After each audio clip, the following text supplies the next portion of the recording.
এতিয়া তুমি এইটো দেখাচোন সেম টাইপৰ কোশ্চেন দেখা গাইছ ইয়াতো কি কৰিছে a - 3 a - 3 তাৰ মানে ইয়াত আমাক a - 3 কৰিব লাগিব তো তুমি দেখা ভালকে কিমান ইজি কোশ্চেন দেখা a sorry a minus 1 upon a minus 3 equal to 5 তো আমি কি কৰিম দেখা মাইনাস কৰি দিম ইয়াতে 3 মাইনাস কৰি দিয়া তো এইটো হৈ গল a minus 3 এইটো 5 minus 3 বাস তুমি দেখা a minus 3 minus ইফালে a minus 3 ইফালে কিমান হ'ব দেখা 2 হৈ যাব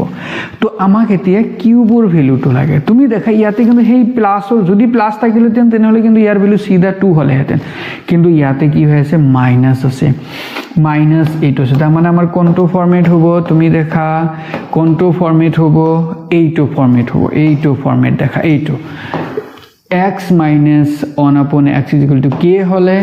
a2 cube minus a2 cube मतलब k cube plus of 3k হৈ যায় মনত ৰাখিবা k cube minus plus 3k হৈ যায় তো এতিয়া ইয়াতে তুমি যদি দেখা ইয়াতে k এর ভ্যালু কিমান কোৱা k এর ভ্যালুটো আমি পালো ইয়াতে 2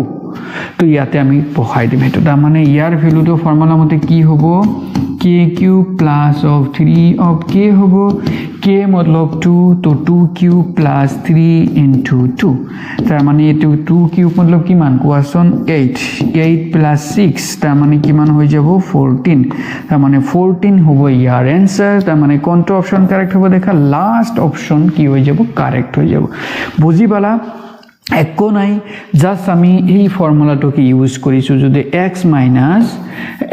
minus 1 upon x যদি আমাৰ হাতত k হৈ যায় তেনেহলে x cube minus 1 upon x cube মান লওক 3k cube minus k cube plus 3k